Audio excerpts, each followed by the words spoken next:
My name is Kale Ortega, and the morning the message arrived, my coffee was still hot. That detail matters to me even now.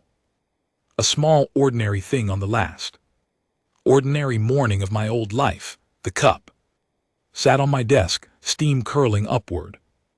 And then the screen blinked red and my hand froze halfway to the handle. The summons was short, 3 lines. The Galactic Council wanted to see me in the Grand Hall on Vesk Prime, today. Immediately, no reason given, but I already knew the reason. I had been waiting for it for 9 years. I left the coffee where it was. I would not finish it. I would never sit at that desk again. The shuttle ride to the Council world took 40 minutes, and in those 40 minutes, I tried to remember every promise humanity had made and every promise the Council had broken. I counted them like beads on a string. The trade restrictions, the forced inspections, the way they laughed when our scientists spoke, the way they called our home a backwater and our people a project. I had smiled through all of it. For 9 years I had smiled because someone had to, and the job had fallen to me. The Grand Hall on Vesk Prime is built to make visitors feel small. The ceiling rises so high that you cannot see where it ends. The seats of the 47 delegation sit in tall rings above the floor, and the floor itself dips down into a single pit lit from above by a cold white light. That pit is where humans sit. It was designed 300 years ago for what they called primitive species. We were the last species still using it. Every other race had been moved up to a proper bench. We never had been. I had asked many times. The answer was always the same: soon, when you are ready. Soon. I walked into the pit alone. My boots made the only sound in the chamber. Above me, 47 delegations watched in silence. I could feel their eyes on the back of my neck. I did not look up. I had learned long ago that looking up only made them feel taller. Speaker Vontu of the Helithic Conclave rose to address the chamber. His body was long and pale, and his voice came through a translator that smoothed every sharp edge into politeness. He read the charges in the calm tone of a teacher disappointed in a student. Humanity had refused to share the jump drive plans we had developed last year. Humanity had declined 3 resource sharing treaties. Humanity had continued to maintain what he called outdated borders and an independent fleet. The chamber murmured agreement with every point. I listened. I did not move. I kept my hands at my sides. Then came the threat. Dressed in soft words, the Council would vote in this very session on a sanctions package. Our trade routes would be frozen. Our access to 4 spiral arms would be restricted. Observers would be placed in our home system to ensure we behaved. The vote, Speaker Vontu said, was a formality. The outcome was certain. He paused after that sentence, as if waiting for me to beg. I thought about Earth. I thought about my niece in Logos, who was 8 years old and had never seen a sky without a council monitoring satellite passing over it.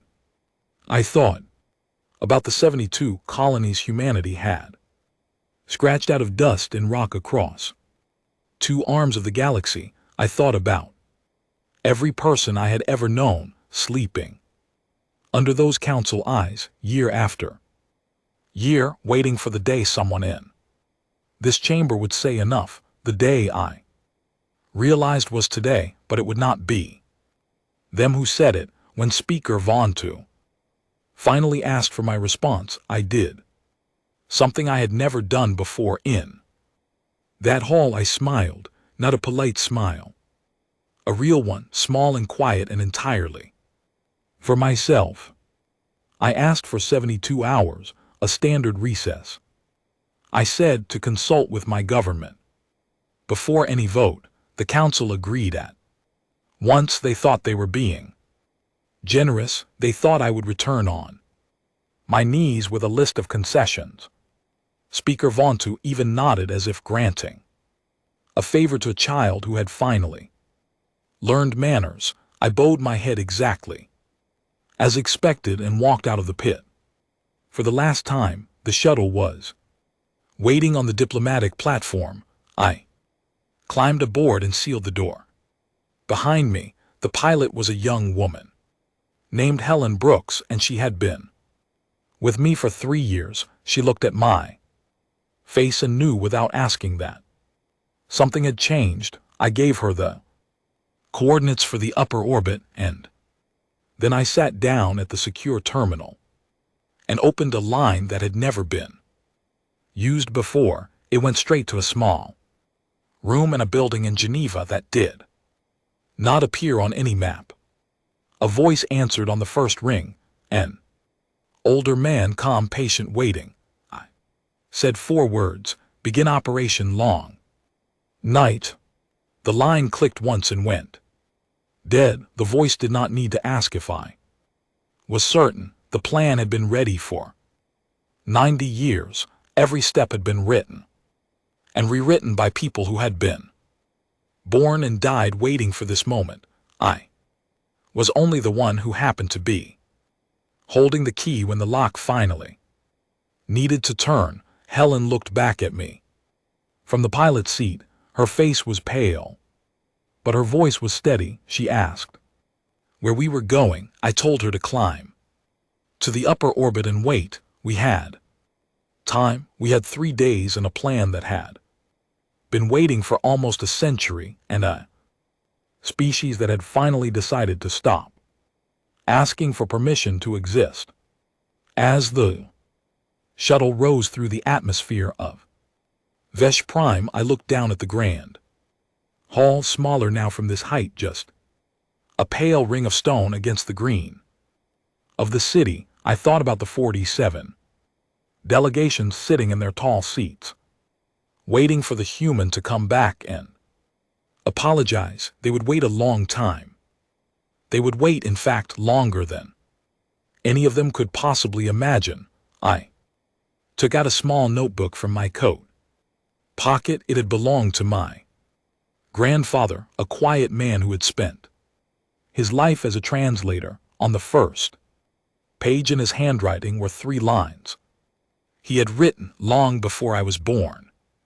They were not famous. They were not poetry. They were just an old man writing down something true.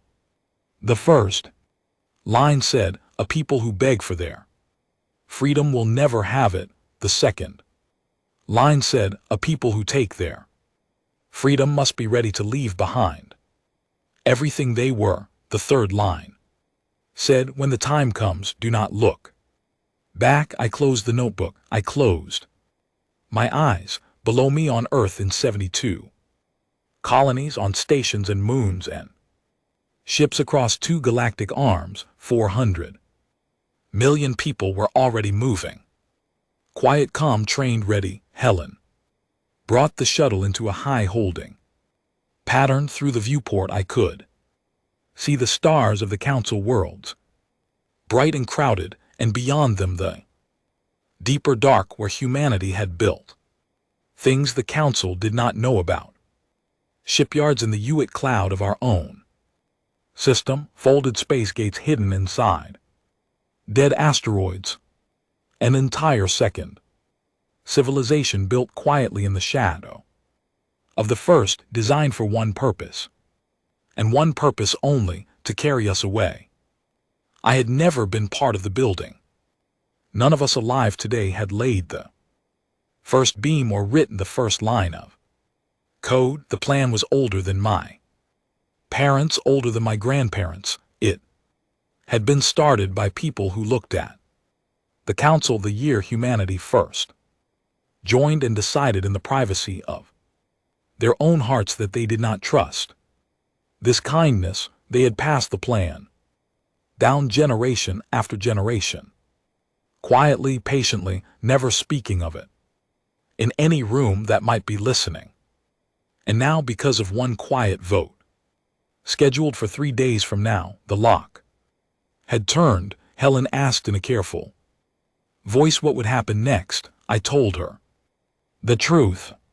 I told her that for the next 72 hours, every human in known space would move, not all at once, not in ways the council would see, but by the time my deadline arrived, by the time Speaker Vontu lifted his pale hand to call for the vote on sanctions, there would be no humans left in this galaxy for him to sanction. She did not speak for a long time, then she asked very softly where we were going. I told her I did not know, only the senior planners knew the final destination. The rest of us would follow the gates one by one and trust the people who had spent their lives preparing the way. We sat in silence.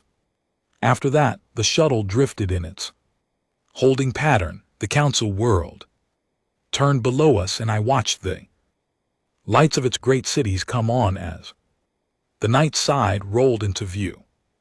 Beautiful in their way, built by hands that had never known what it was to be told they were lesser. After a long time, I opened the notebook again.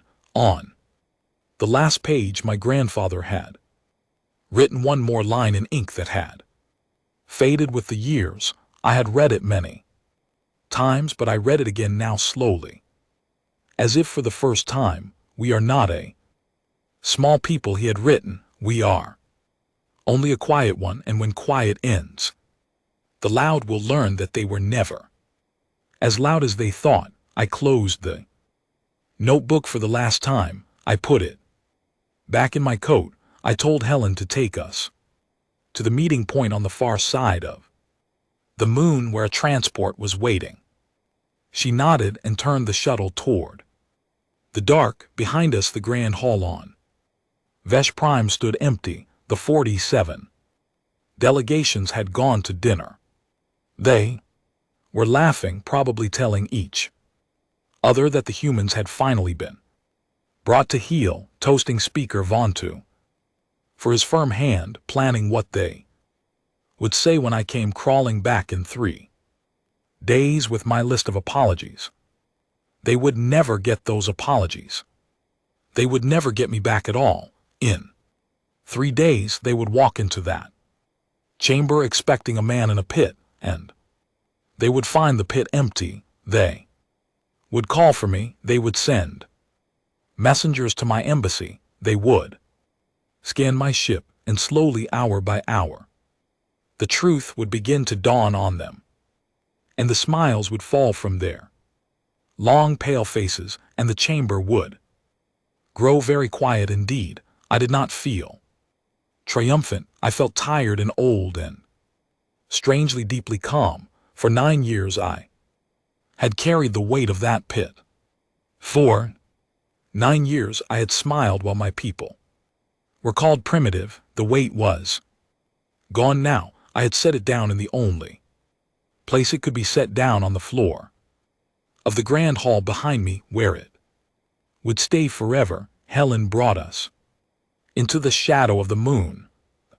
Transport was waiting, dark and silent, its running lights off. I stood up and walked to the airlock. Before I sealed my suit, I took one last look back at the bright disk of Vesh Prime, the council world, the seat of the great civilization that had spent 9 years patting humanity on the head and telling us to be patient. I lifted one hand, half a wave, half a goodbye, mostly something else. I'm not sure what to call it. A promise, perhaps a promise that they would remember this day, that they would remember the human who had asked for 72 hours and walked out of their hall and never come back, that they would remember for the rest of their long and arrogant lives. They Morning their galaxy went silent, and they did not yet know why. Then I turned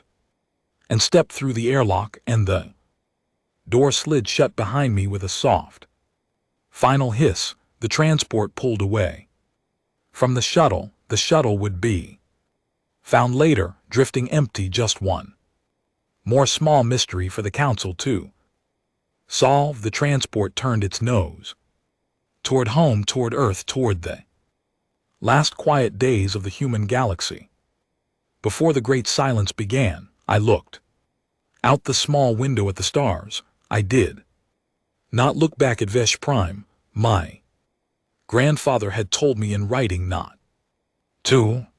I had listened to him my whole life. I was not going to stop now. My name is Myra Chen, and on the night the order came, I was sitting in the captain's chair of the colonial transport ship Far Promise, watching a child draw stars on the inside of the observation window with her finger. The child was maybe 6 years old. Her mother was somewhere 2 decks down, packing the last of their belongings. The girl had wandered up to the bridge because she was bored, and my crew had not had the heart to send her away. She had picked the window and started drawing stars on top of stars in long crooked rows. The communication light blinked green on my console. 2 short flashes and 1 long one. Pattern I had been waiting 9 years to see. I sat very still for 1 breath. Then I stood up, walked to the comm officer, a young man named Peter Hall, and put my hand on his shoulder. He looked up. I nodded once. He nodded back. He turned to his board and began the chain of signals that would wake my fleet from its long, quiet sleep. The child was still drawing on the window. I walked over to her. I knelt down so my face was level with hers. I asked her what she was drawing. She said the way out. I asked her the way out of where. She thought about it for a moment. The way small children think with their whole faces. Then she said the way out of waiting. I did not know what to say to that. I told her it was a fine drawing. I told her she should go find her mother. She nodded and walked away. I watched her go. I never saw her again, but I have thought about her every day since. Then I turned back to my bridge, and I gave the orders, and Operation Long Night began on the Far Promise. The way it began on every human ship and station that night, quietly, calmly, exactly as planned. The plan was not a panic. That is the part outsiders never understood. In the years after, we did not flee. Fleeing is what frightened people do in a hurry without a destination. We had destination. We had 90 years of preparation. We moved like people, leaving a long party, gathering their coats from the closet, finding the children walking out the door without slamming it. My job was the 9th Colonial Fleet, 64 ships. My responsibility covered Draw Station, the colony of Ivani 3, and the mining belts of Hesper. Together they held about 11 million human beings.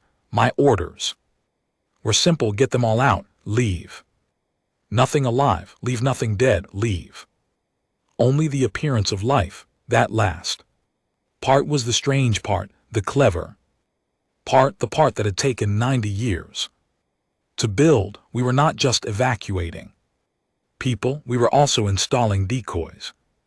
Long before that night, hidden teams had placed holographic projectors in every human city, every station, every outpost, lights that would still turn on in the evenings, shadows that would still pass behind windows, traffic patterns that would still run in the streets, controlled by simple programs, communication signals that would still broadcast routine chatter generated by simple machines speaking simple phrases in human voices.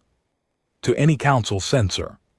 Scan even a careful one our homes. Would still look lived in. Dross Station was first. We pulled in on the dark side of the asteroid where the station's main docking arm faced away from the council. Patrol routes. The evacuation had already been underway for 6 hours by the time my flagship arrived. People walked from their apartments in small groups, carrying one bag each. They did not run. They did not cry. They had been told for years that this day would come, and they had been told what to bring, and they brought it: a change of clothes, a book, a photograph, one small thing that mattered. Everything else stayed behind. I walked through Dross Station once near the end to check that nothing important had been left. The hallways were empty. The shops were closed. In one apartment, the door had been left open, and I looked inside. A table was set for 3. The plates were clean, stacked neatly. A note sat on the table. It said, "Sorry for the dust. Welcome to our home. Please be kind to it." It was signed with 3 names. I do not remember the names now. I wish I did. I closed the door behind me as I left. I did not know why. It seemed like the right thing to do. Ivani 3 was harder. It was a true colony. A green world. Humans had spent 50 years terraforming, and it held 9 million people across 3 cities. We could not move that many people in shuttles. The plan called for ground-to-orbit lifts, large transports landing at municipal airfields, and a coordinated departure window of exactly 14 hours. I commanded the operation from low orbit, watching the slow stream of human lives rising from the surface in long, bright lines. The cities below me went dark, one neighborhood at a time, as the people left and the holographic systems took over. From above you could see the pattern: real lights going out, fake lights coming on, slightly slower, slightly less alive. To a casual observer, the world looked normal. To me, watching the truth, it looked like watching a candle replace another candle in the same lantern, while the real flame walked quietly out the back door. In the middle of the Yelvani operation, my second in command, a quiet officer named Owen Park, came up to me on the bridge. He was holding a tablet. He showed me a report from the city of New Geneva. A school had been found with its doors open. A teacher had refused to leave until every one of her students had been confirmed aboard a transport. She had walked through the building 4 times, calling each name, making sure no child had hidden. Only then had she boarded the last shuttle herself. I read the report twice. I asked Owen for the teacher's name. He said Ann Walker. I asked him to make sure Ann Walker had a hot meal and a window seat when she reached the far promise. He nodded and went away to see to it. That was the kind of operation it was, big enough to move worlds, small enough that you could still know the name of a teacher who walked through a school 4 times. The mining belts of Hesper were the strangest part. The miners did not want to leave their equipment. They were proud people, hard people who had spent their lives digging out a living from rocks no other species wanted. They had been told for years that the plan required leaving the equipment behind. The council must not see signs of evacuation. The mines must look as if they were still being worked. Automated drills would run in shifts, fake shift. Reports would be filed, fake ore. Shipments would be sent out on remote piloted barges. The miners agreed. Of course they agreed. They were not fools, but they did not like it. Many of then walked their machines one last time. Before leaving, they touched the handles, they patted the consoles. One old man named George Reed, who had been working the belt for 40 years, asked permission to leave a single screwdriver in the cab of his favorite drill. He said it would feel wrong to take it with him. He said the drill had earned it. I told him to leave it. He did. He climbed down from the cab with empty hands and walked to the transport without looking back. We left 98% of the mining equipment running, drills cycling, lights blinking, conveyor belts moving. To any passing council scan, the belt was as busy as it had ever been, only no human heartbeat anywhere in it. By hour 60, we had pulled every soul out of my 3 assigned regions. My fleet of 64 ships sat above Dross, Yelvani, and Hesper, fully loaded, every bunk filled, every cargo hold packed with seed banks and libraries and the bones of human history. We were ready, but I could not give the jump order yet. The plan called for a synchronized departure. Every human fleet in every region would jump in the same minute. That way no one would notice a single fleet leaving. There would be no slow, suspicious drain of human ships. There would only be one moment, and then there would be no human ships anywhere. I waited. The clock ticked down. The bridge was quiet. The child's drawing was still on the observation window. I had asked the cleaning crew to leave it there. Stars on top of stars in long, crooked rows. The way out. At hour 72, the synchronized signal pulsed across every human ship in known space, a single tone. 3 seconds long. I gave the order. Owen Park relayed it. The drive spun up. 64 ships of the 9th Colonial Fleet rose together, turned in unison toward the deep dark beyond the Hesper belt and folded space. When I opened my eyes again, we were in a place I had never seen before. A new system, a new sky. Great ringed gas giant turned slowly in the distance, banded in soft gold and pale blue. 3 moons hung around it, already terraformed, already lit with the small lights of new cities. This was the home that 90 years of quiet work had built. This was where we were going to live now. I stood up from my chair. I walked to the observation window. The child's drawing was still there, exactly where she had left it. Stars on top of stars. The way out, outside the window. The new stars burned, different patterns than the old sky, a sky no council telescope had ever charted, a sky that belonged for the first time in our history as a species. Only to us. I let myself cry, then only a little, only quietly. My crew did not see, and if they had seen, they would have understood. We had done it. 11 million people out of 3 regions across the human galaxy in the same minute. The same had happened. 400 million people across 72 colonies gone in a single coordinated breath. Not one lost, not one left behind. The Earth evacuation, I learned later, had been the hardest of all.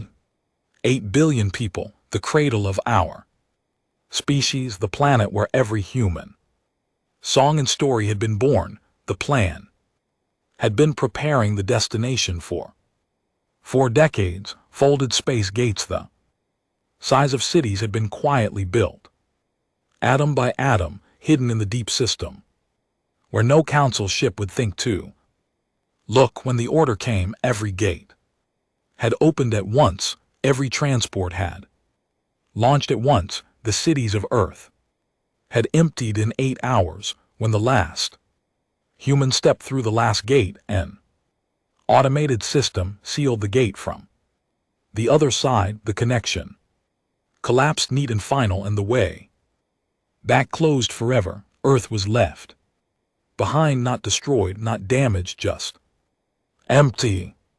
I have thought many times about whether that was the right choice to leave Earth standing, to let it become a museum of ourselves, an empty house with the lights still on. I think the planners chose right. A burned Earth would have been a wound that never closed. An empty Earth was a message. We did not leave because we had to. We left because we wanted to. We left because we were finished waiting in the new system.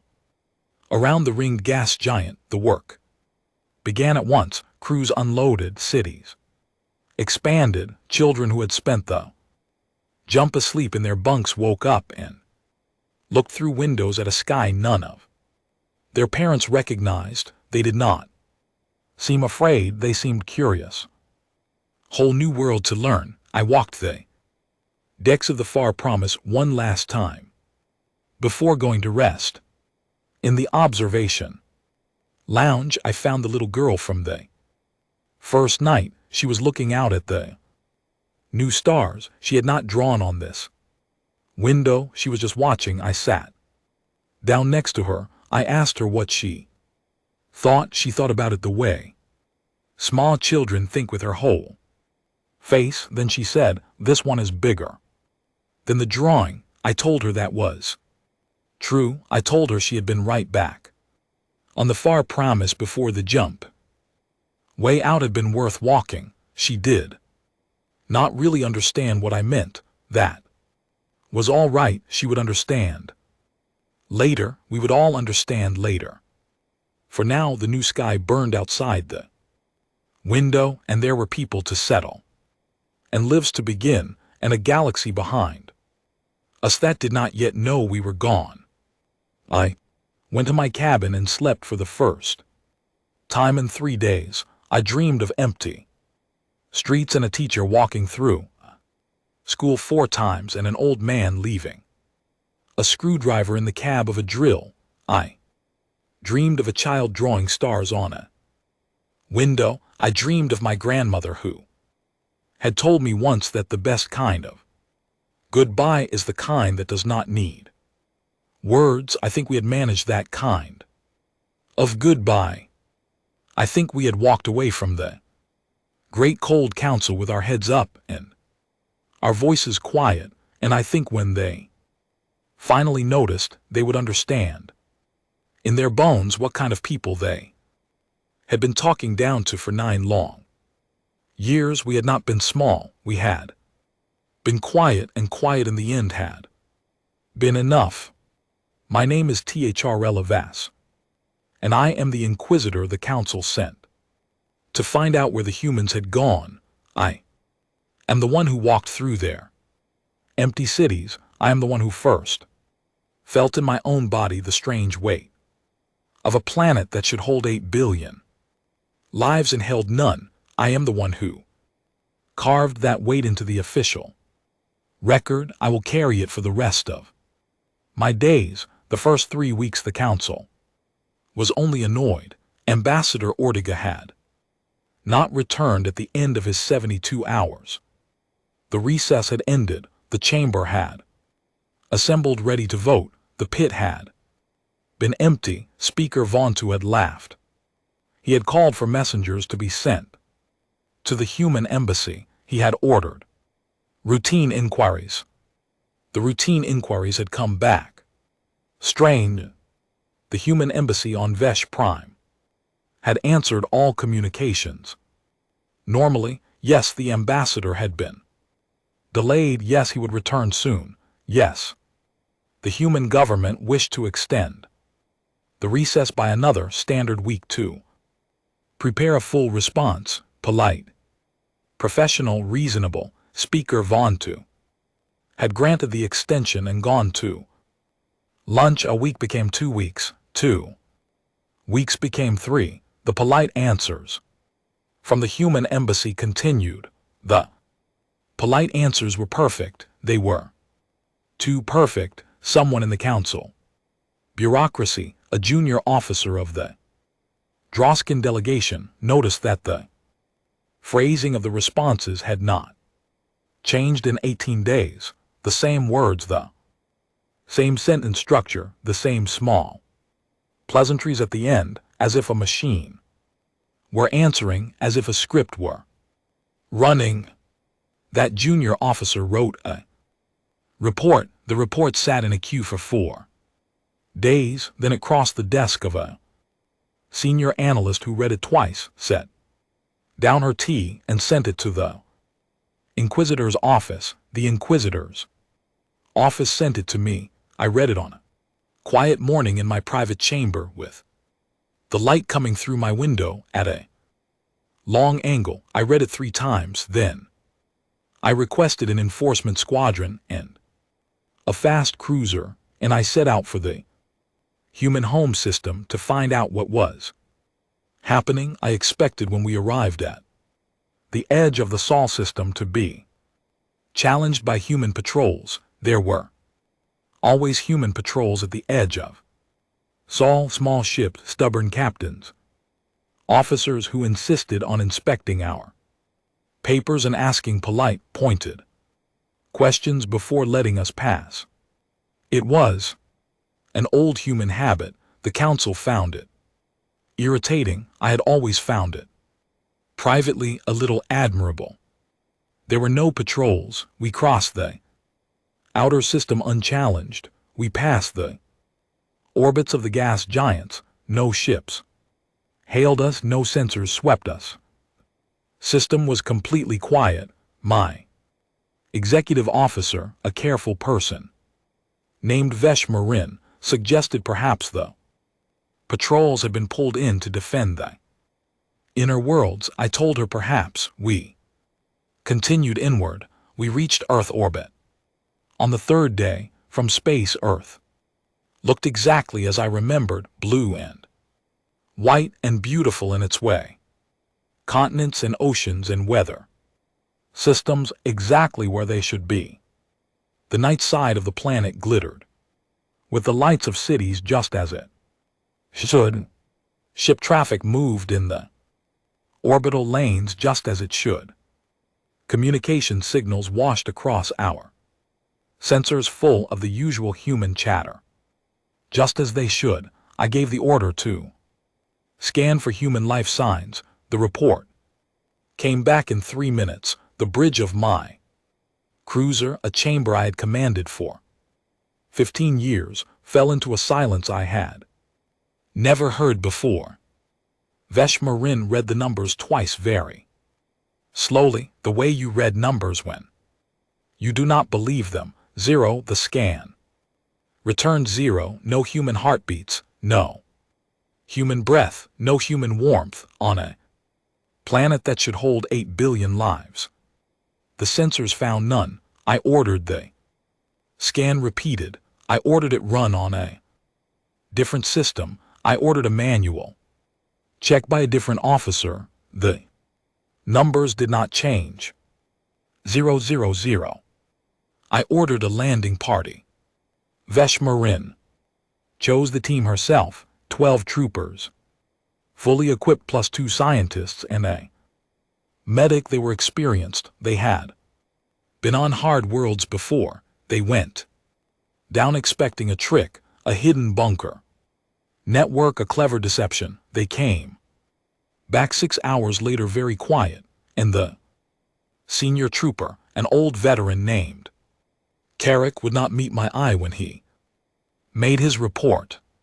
He told me they had landed in a city called London. He told me they had walked through the streets. He told me the streets were clean, the shops were open, the lights in the windows were on.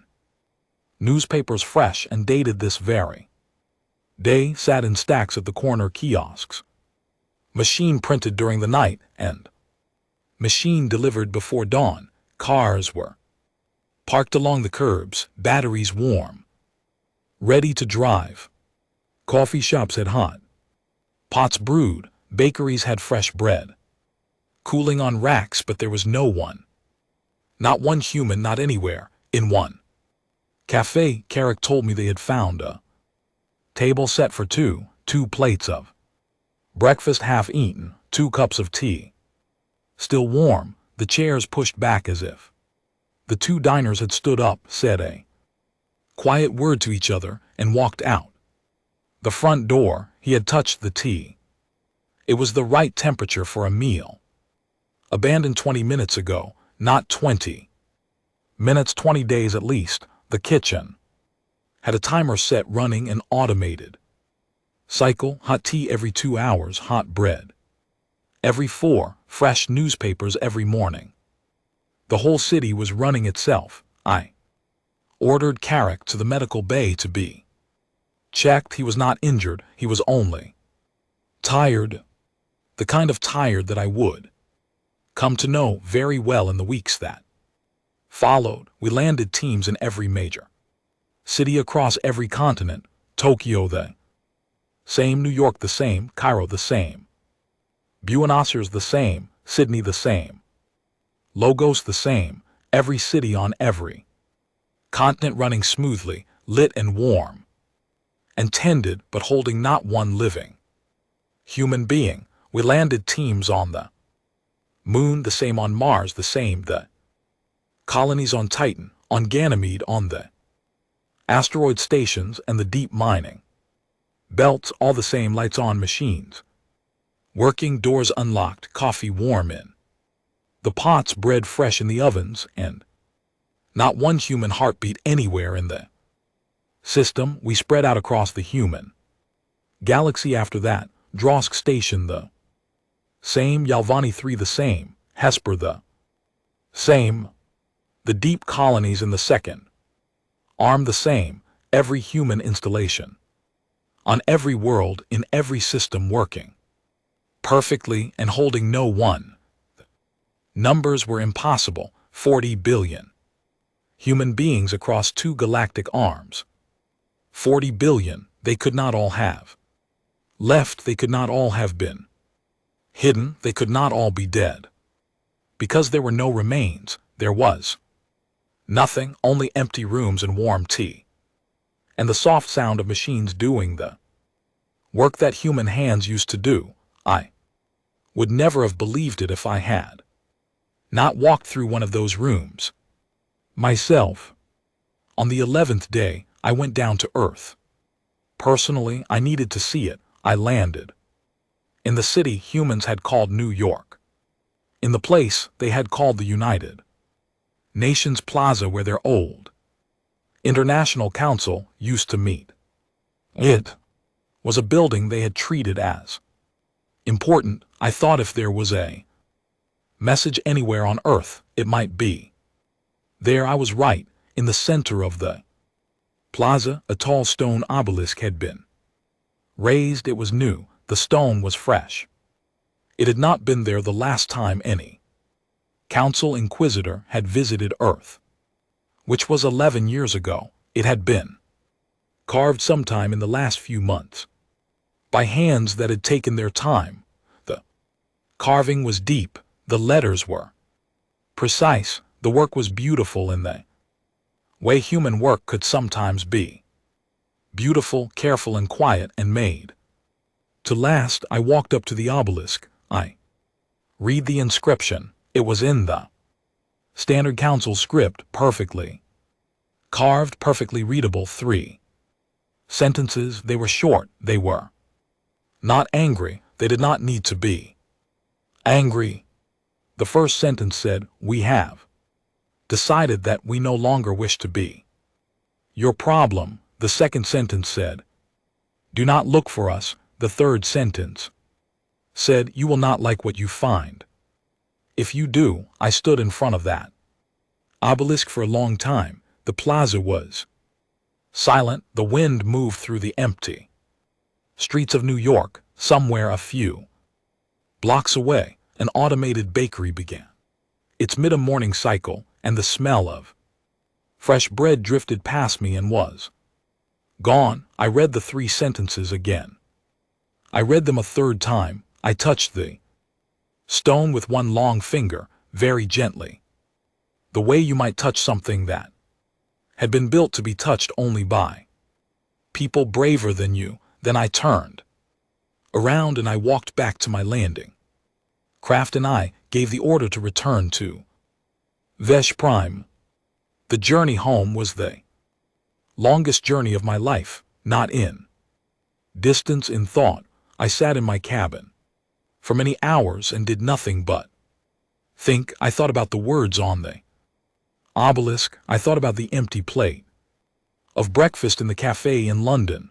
I thought about the way the lights of those cities had still been burning on the night side as we approached, and how I had assumed all the way down that those lights meant people because I had been raised in a galaxy where lights meant people, and it had never occurred to me that lights could mean something else. Lights could mean a goodbye. Lights could mean a message. Lights could mean a polite, careful goodbye from a species that had decided on its own to be done with us. When I reached Vesh Prime, the council was waiting. Speaker Vontu had assembled an emergency session. 47 delegations sat in their tall seats. The pit at the center of the floor was empty. It would never hold another human again. I think we all understood that. Even then, I walked into the chamber and made my report. I did not soften it. I did not embellish it. I told them what we had found. I told them the numbers. I told them about the tea and the bread in the cars parked along the curbs with their batteries warm. I told them about the obelisk in New York. I read out the 3 sentences exactly as they had been carved. When I finished, the chamber was completely silent, not the polite silence of a council debate, a different silence, a deep one, the kind of silence that comes when 47 civilizations realize at the same moment that they have made a mistake so large that it changes the shape of the galaxy around them. Speaker Vontu rose to speak. He did not have words. His long, pale body trembled just a little in a way I had never seen before. He sat down again without saying anything. No one else stood. The clerks waited at their desks with their styluses ready, and no one gave them anything to record. The session ended in silence. The 47 delegations left in silence. I walked out last through the high doors of the grand hall and into the bright evening of Vesh Prime, and I stood for a long time looking up at the sky where the stars of the human galaxy still burned, and where 40 billion human beings had been and now were not. I thought in that moment that we had not understood them, that all of us in 47 civilizations had spent 100 years and more looking at humanity and seeing what we expected to see, and we had been wrong. Not about a small thing, about everything, about what they wanted, about what they could do, about what they would tolerate before they decided, in their quiet way, that they were finished. Humanity had departed. The council had stood in shock, and as I stood under that sky, I felt for the first time in my long career as an inquisitor that the shock was not just at what they had done. The shock was at us, at what we had been, at what we had not seen when seeing should have been our one job. I did not sleep that night. I do not think Speaker Vontu slept either. I do not think any of us slept in any of our 47 civilizations on the night the truth finally arrived. In the weeks that followed, the silence in the chamber gave way to something else. Argument, blame, fear. Each delegation began to ask very quietly at first, what would happen now? What would happen to all of us in a galaxy where the humans were gone? The answer, as we would soon learn, was nothing good. My name is Corvus, and I am a trade magnate of the Yelvani Commercial Compact. I am Wealthy, I have always been wealthy. My family has held a seat on the compact's High Council for 11 generations. Before the day the humans left, I had never thought about them for more than a few moments at a time. After the day the humans left, I thought about them every hour, and I learned things about my own life that I had not known, and the learning was not pleasant. The first month, no one in my circles took the news seriously. We heard the Inquisitor's report, we read the official transcripts, we saw the pictures of the empty cities, and we mostly shrugged. So the humans had left, strange, dramatic, very like them. We said to each other over dinner to do something so theatrical. They would be back. They always came back. Where else would they go? In the second month, the first trade routes began to fail. It started small. A shipment of rare gases from the third arm did not arrive on schedule. A delivery of medical supplies to the Droskin inner worlds was delayed, then canceled. A pharmaceutical compound that one of our largest hospitals depended on stopped being available, with no replacement on the market. None of these things on their own seemed important, but they reports kept coming day after day. Quiet, small failures all across the compact, all across the council, all across every civilized space. My senior accountant, a careful man named Veshkor, brought me a chart in the third month. He spread it on my desk and said nothing. I looked at it. It showed the share of inter-arm shipping that had been carried by human vessels. The percentage was 41%. Almost half of every cargo that moved between the galaxies' two main arms had been carried until recently by ships flown by human crews. I had not known this. None of us had known it. The humans had never advertised it. They had simply done the work quietly, cheaply, reliably, while the larger civilizations had argued over politics in the council chamber. The humans had been flying the freight year after year across the deep routes that no one else liked to fly, and no one had noticed because they were not loud about it. They had not asked for honor or recognition. They had only asked for the contracts, and they had filled the contracts, and they had taken their pay and gone home. Now they were gone, and the freight was not moving. Other reports came in. Team of analysts at the Compact Central Research Institute discovered that humans had been the primary translators between the Helithic Conclave and the Droskin Republic for over 60 years. The two species could not stand each other's natural smells. Their meetings always failed within hours because the Helithic chemical sense became confused by Droskin pheromones and vice versa. The humans, who could not smell either species well, had quietly served as middlemen at every important meeting. With humans gone, the two civilizations had attempted to negotiate directly for the first time in decades. 6 meetings in a row had ended in argument.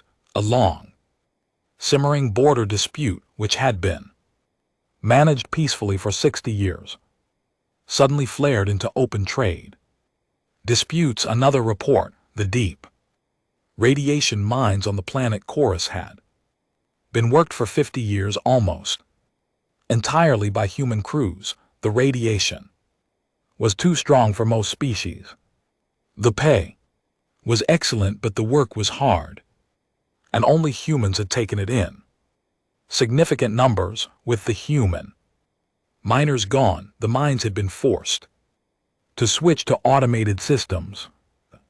Automated systems broke down constantly. The output of rare metals from Chorus had fallen by 70% in 3 months. Industries across 6 civilizations were beginning to feel the shortage. I read these reports. I read them in my office. Alone with the door closed, I read them. And I began to feel something I had not felt in a very long time, a small cold weight in my stomach, the weight of a realization arriving slowly in pieces. Over many days, we had not known what the humans did for us. None of us had, because they had never told us, and we had never asked. In my own house, I had a human accountant. Her name was Duran. I never bothered to learn her full name because I called her by her first name, and that seemed enough. She had worked for my family for 20 years. She had a small office on the 3rd floor with a window that looked out over the Compact's commercial district. She wore plain clothes. She drank a particular kind of tea. She came in every morning at the same time. She left every evening at the same time. I had thought of her when I thought of her at all as good help, quiet, capable, unimportant. On the day she did not come to work, I had not noticed I was traveling. I returned 3 days later and asked my house manager why my morning reports were late. The house manager told me that Duran had not come in. He had sent inquiries to her apartment. Her apartment was empty. Her things were gone. She had left no notice, no forwarding address, nothing. He had assumed, he said, that I had been informed. I had not been informed. I went up to her office on the 3rd floor. The lamp on her desk was still warm. The teacup was sitting on its saucer. The papers in her tray were stacked neatly. Her ledger book, which she had used for 20 years, was open to the last entry she had made. The entry was dated 4 days earlier. After that entry, the page was blank. She had simply stopped in the middle of her work and walked out. I sat down in her chair. I looked at the ledger. I tried to read it. I could not. The notations were her own system. The cross references pointed to other ledgers, other books, files I did not even know existed. I called in a senior accountant from the Compact's central office. He came the next day and spent 6 hours in Duran's small office. He emerged, shaking his head. He told me that Duran had been managing by herself a network of trades, hedges, and currency conversions that involved 12 different markets across 3 civilizations. He told me that the network had been generating for my family profits in the range of 18% annually for nearly 20 years. He told me that without her notes, without her contacts, without the relationship she had built quietly over 2 decades, the network would unravel within weeks. He told me he could try to reconstruct it. He could not promise success. He could not even promise to find all the threads, much less hold them together. I asked him how much would lose. He told me the number was large, larger than I want to write down, larger than I had imagined any single accountant could be worth. I sat in Duran's chair for a long time after he left. I looked at her teacup. I looked at the window where she had watched the commercial district every day for 20 years. I thought about every time I had walked past her desk and not said hello. I thought about every time I had asked for a report and not thanked her when it arrived. I thought about every time I had complained about my human employees in front of her, as if she could not hear me, because in some part of my mind she had not really counted. I had been a fool. We had all been fools.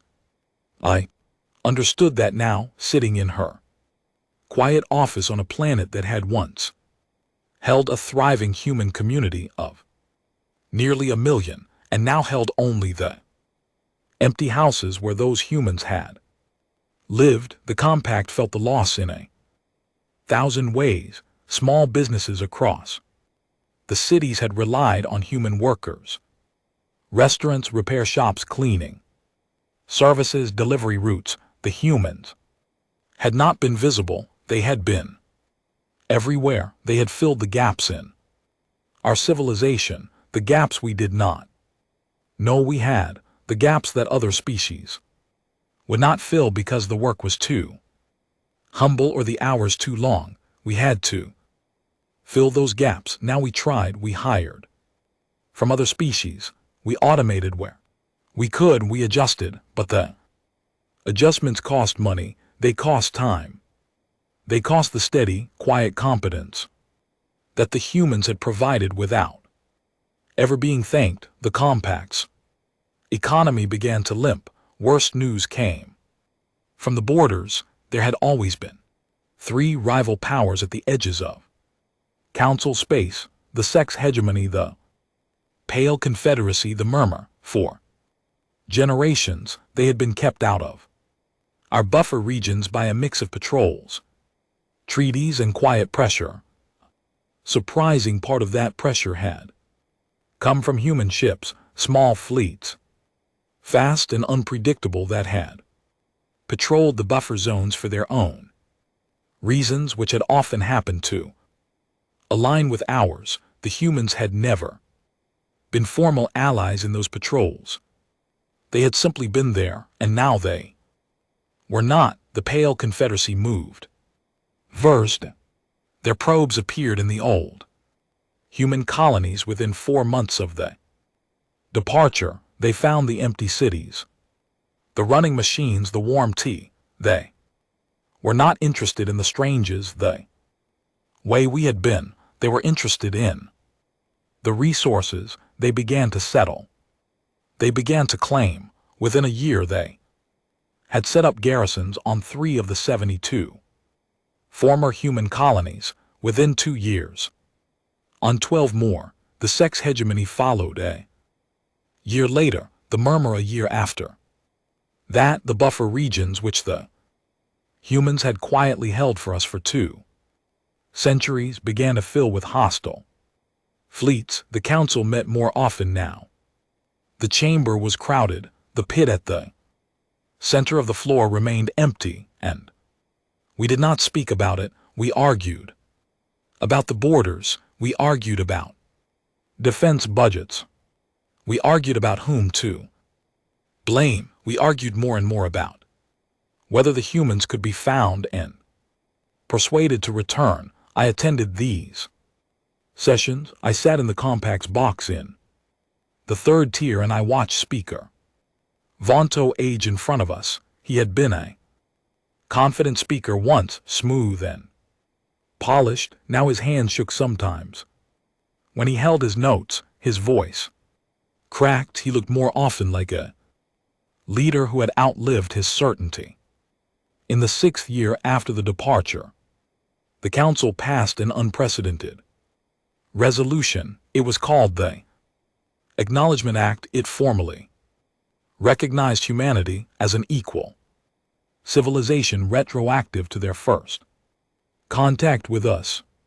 It removed the pit from the floor of the Grand Hall and replaced it with a circular dais set at the same height as the other delegations. It issued a formal apology in the council's own voice for the conduct of the previous century. The vote was unanimous. There were no humans in the chamber to hear it. The day sat empty. The apology echoed against the high walls and faded away. I voted yes. Of course I voted yes. By that time, every delegation voted yes. We had all learned the lesson. In our different ways, in our different households, in our different industries. We had all sat in a quiet office somewhere looking at a teacup and realized what we had lost. The Pale Confederacy continued to expand. By the 7th year, they were within striking distance of 3 council core worlds.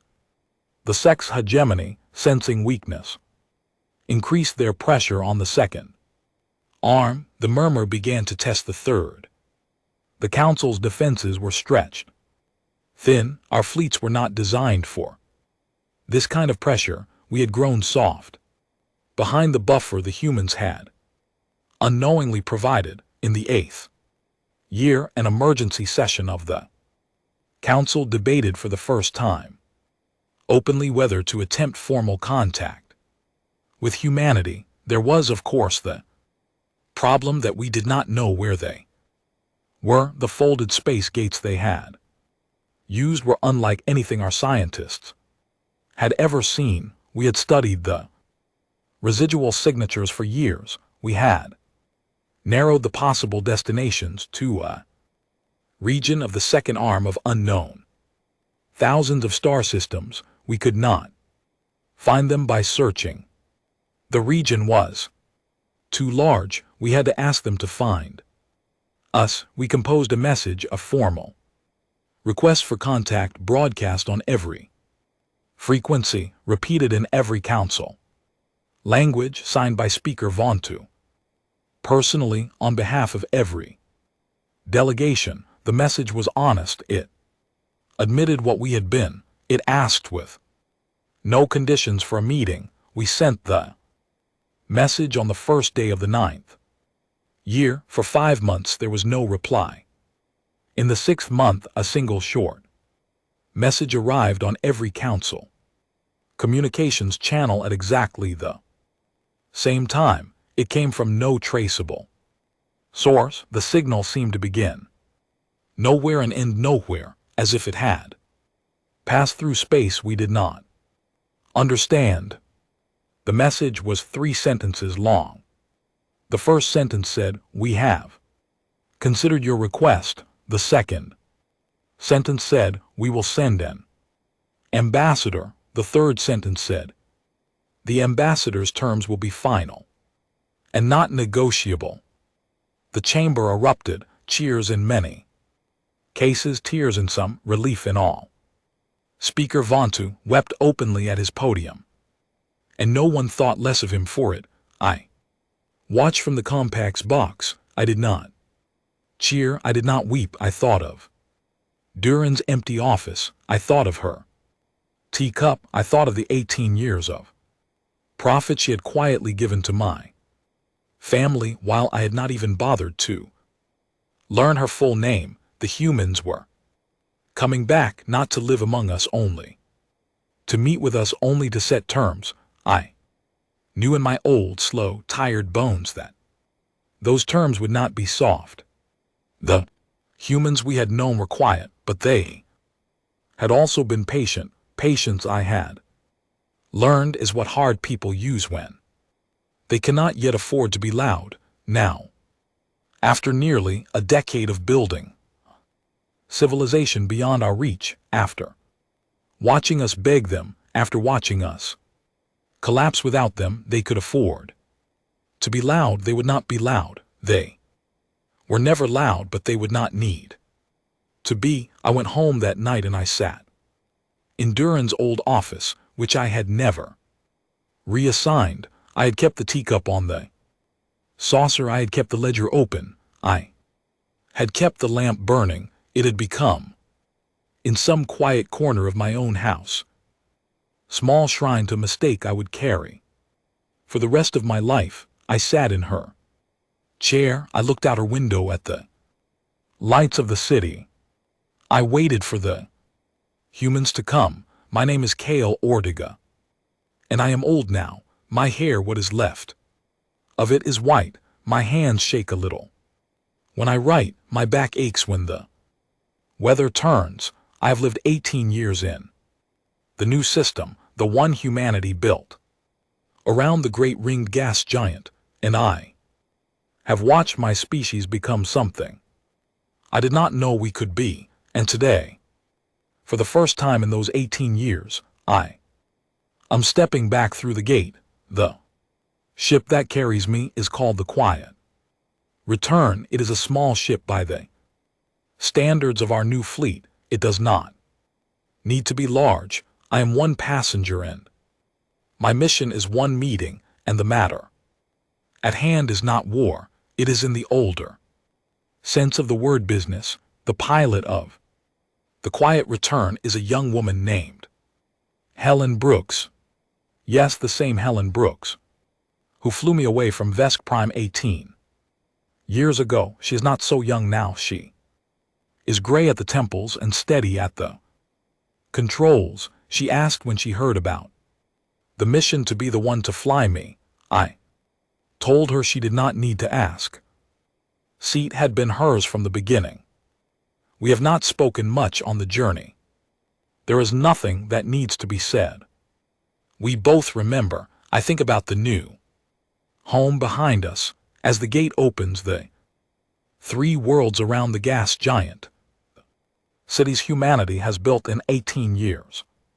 New London, New Log, New Tokyo, names that carry forward the memory of cities we left behind, children who have never seen Earth and ask sometimes what it smelled like. I tell them it smelled like rain on warm stones. I tell them it smelled like the sea.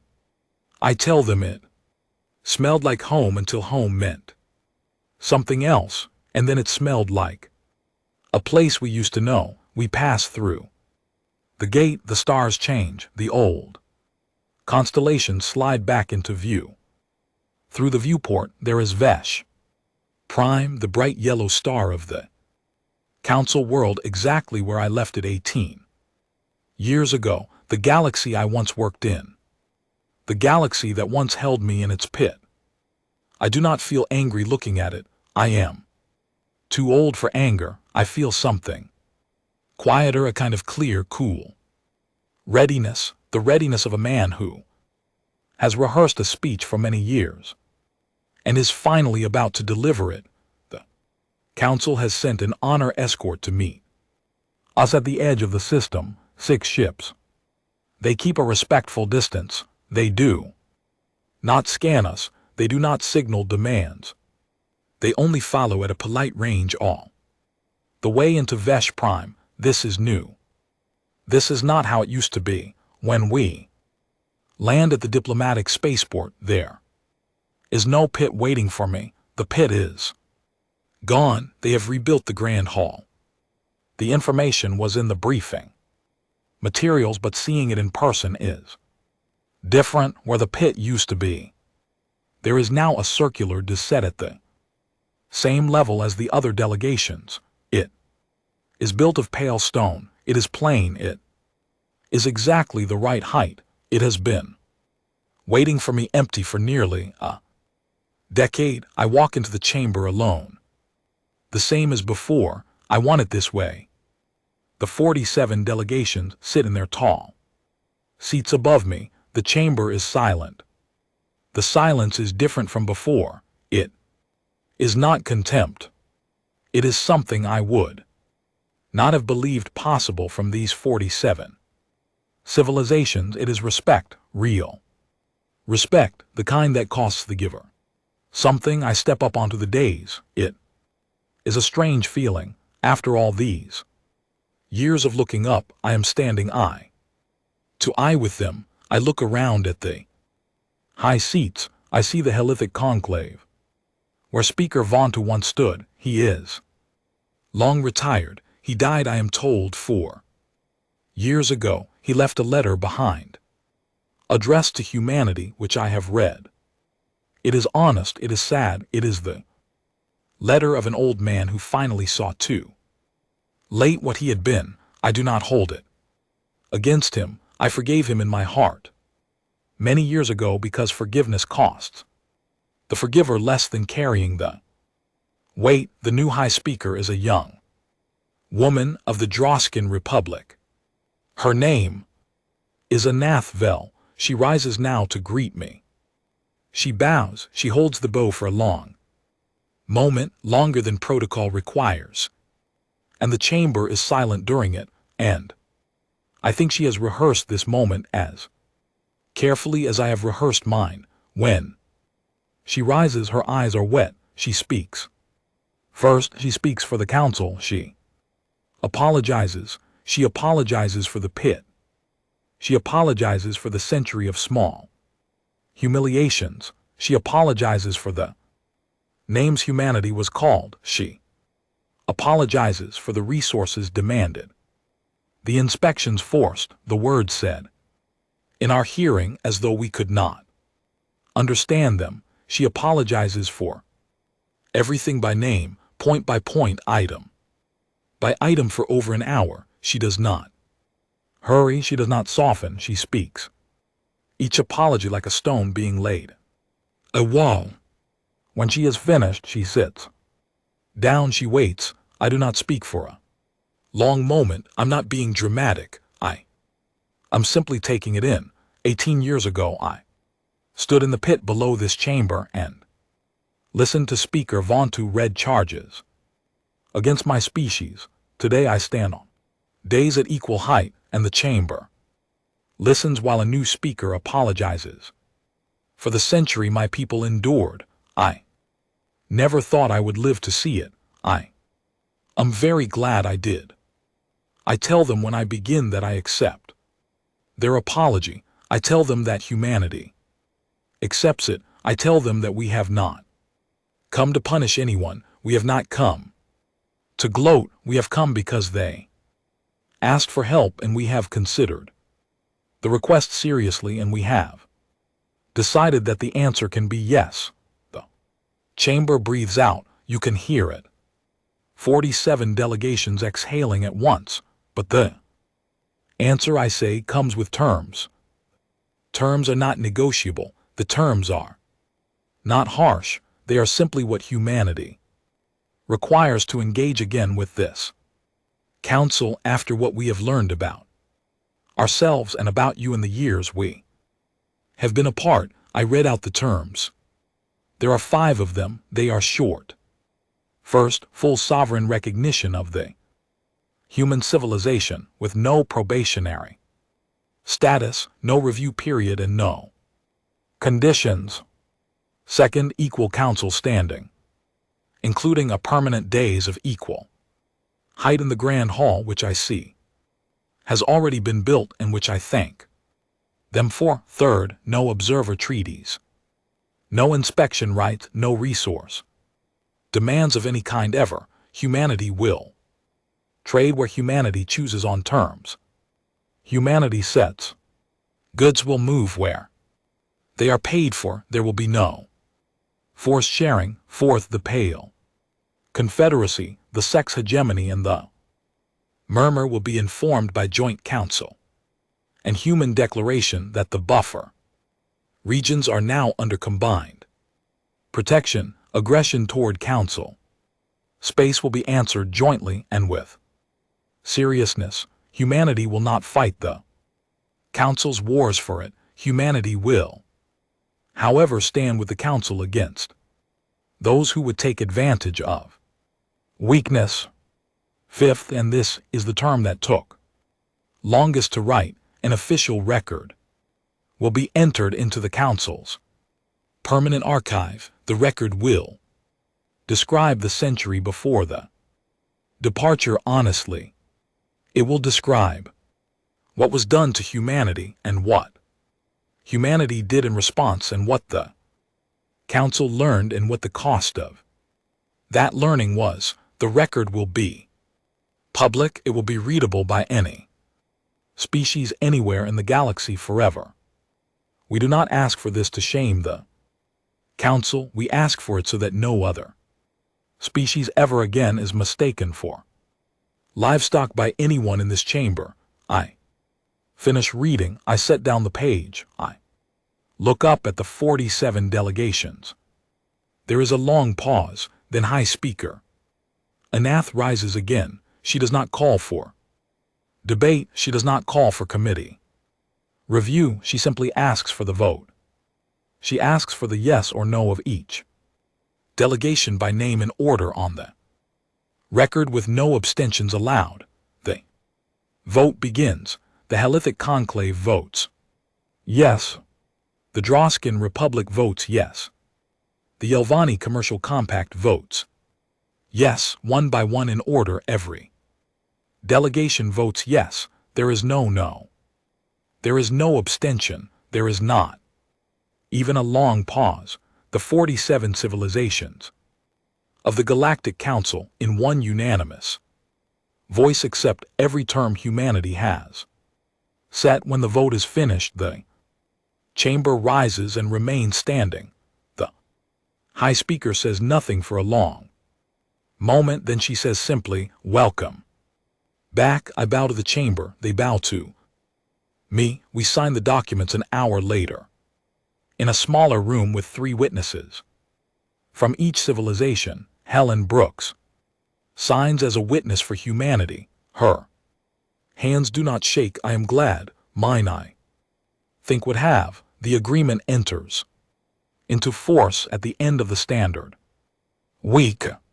By then joint declarations have been sent to the Pale Confederacy, the Sex Hegemony and the Murmur. The wording is firm, the wording is short. The wording is in some places my own writing. The 3 rival powers respond. Within days, 2 of them withdraw. Immediately, the third, the Pale Confederacy, takes a little longer, but they withdraw as well. They have heard the stories of how humanity quietly left. They are not eager to find out how humanity loudly returns. I stay on Vesh Prime for another month, finishing details, attending small ceremonies, signing small papers. The chamber treats me well. The hotel rooms are good. The food is interesting. The 47 delegations, one by one, request private meetings with me. I accept each one. They all say versions of the same thing. We were wrong. We are sorry. We are grateful you came back. I tell them all the same thing in return. We accept the apology. We are glad to be here. We will not forget what was, but we will not live inside it. On the last evening before I depart for home, I walk out of the diplomatic quarter and into the city of Vesh Prime. I walk alone. I want to. The streets are busy in the evening. The species of 47 civilizations move past me on their way to dinners and theaters and homes. None of them notice the old human in the plain coat. I am glad I have had enough of being noticed. I walk to the United Council Plaza. It is a wide open space lit by tall lamps surrounded by the great buildings of the council. In the center of the plaza, where there used to be a fountain, there now stands a tall stone obelisk. It is new. The stone is fresh. It was carved by the council last year as part of the acknowledgement act. I walk up to it. I read the inscription. It is in the standard council script, deeply carved, made too. Last, the inscription is long. It tells the story of the century before the departure. It tells the story of the departure itself in honest words. It tells the story of the empty cities, the running machines, the warm tea. It tells the story of the long silence and the cost of the silence and the lessons learned. At the end, it carries 3 sentences from another obelisk, the obelisk that still stands, I am told, in the old plaza in the empty city of New York, on the empty world of Earth. The first sentence says, "We have decided that we no longer wish to be your problem." The second sentence says, "Do not look for us." The third sentence says, "You will not like what you find if you do." Below those 3 sentences, the council has added 3 more in their own words. The first sentence says, "We found them." The second sentence says, "We did not like what we found in ourselves." The third sentence says, "We will never forget." I read it all twice. I touched the stone the way Inquisitor Thrella Vast told me she once touched the stone of the obelisk on Earth on a day 18 years ago. I stand there for a long time. the plaza moves. Around me, the lamps glow the species. Pass. I think about my grandfather and his small notebook and the lines he wrote. Long before I was born. A people who beg for their freedom will never have it. People who take their freedom must be ready to leave behind everything they were. When the time comes, do not look back. We had not looked back, not for 18 years, and now finally on the right evening in the right plaza in front of the right stone, I looked back just once. Just a little. I lifted one hand, half a wave, half a goodbye, mostly something else. A promise kept, a long road walked. A people who had been called small and were not, a people who had been called primitive and were not, a people who had been called impossible to govern and who had governed themselves all along. Quietly, patiently, in the small spaces between the loud voices of the great council that thought it ruled them, we had left, we had built, we had returned. We had returned on our own terms. I walked back to the diplomatic quarter. I went to my room. I packed my few belongings. The next morning, Helen Brooks brought the quiet return down to the spaceport, and I boarded, and we lifted off through the bright blue sky of Veszprém. For the last time, I did not look back at the city. I had already looked back the night before at the only stone that mattered. We passed through the gate. The old stars fell behind. New stars came up. The great ringed gas giant of our home turned slowly into view, banded in soft gold and pale blue. With its 3 lit moons, I saw the lights of New London. I saw the lights of New Logos. I saw the lights of New Tokyo. I saw the lights of every human city we had built in 18 years, glowing across the moons and the orbital stations and the long pale arc of the ring habitats.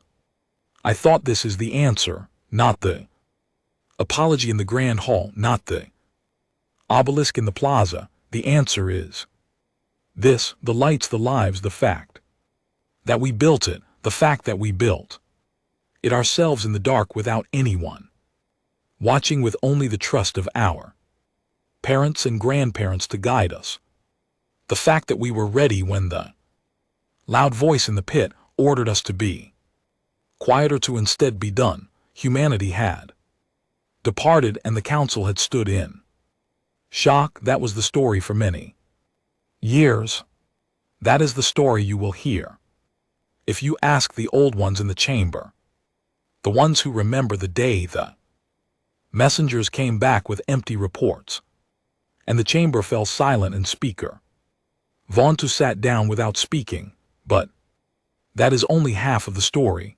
The other half is this: humanity returned, and the council this time stood in respect, not because they were forced to, because they had learned in their bones what they had not seen when seeing was their only job. And we, the humans, returned the respect. We did not punish.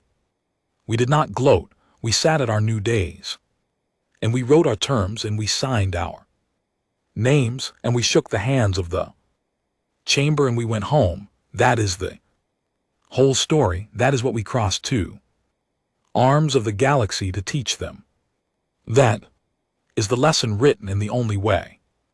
Some lessons can be written in silence, in patience, in the long quiet leaving of a people who had been pushed for the last time, and who left, and who built, and who came back in their own time, by their own road, on their own terms. I came home to the great ringed gas giant, and Helen Brooks set the quiet return down on the pad outside New Geneva, and my family was waiting on the pad to meet me. My niece, who had been 8 years old on the morning of the summons, was a woman now with children of her own. She hugged me. She cried a little. She asked me, was it worth going? I told her yes. I told her it was worth every step.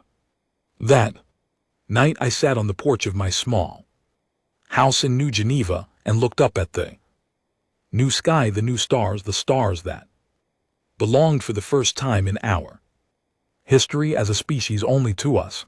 I thought about Speaker Vontu, who had been my opponent and who had died. Regretting what he had been, I thought about Thraz, the Inquisitor who I had met at last in person and who turned out to be a thoughtful old woman with quiet eyes.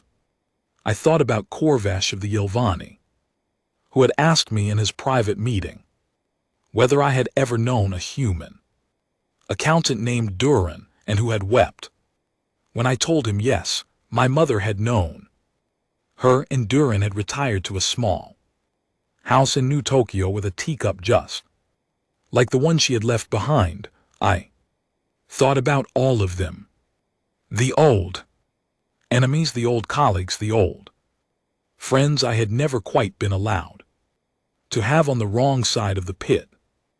Then I thought about my grandfather and his notebook and the last line he had written in it, "We are not a small people, we are only a quiet one, and when quiet ends, the loud will learn that they were never as loud as they thought. The loud had learned, the quiet had ended just long enough to teach the lesson, and had then resumed the way it always had in the small, honest spaces of a small, honest people who had finally, after a long time, come into our own. I sat on the porch for a long time.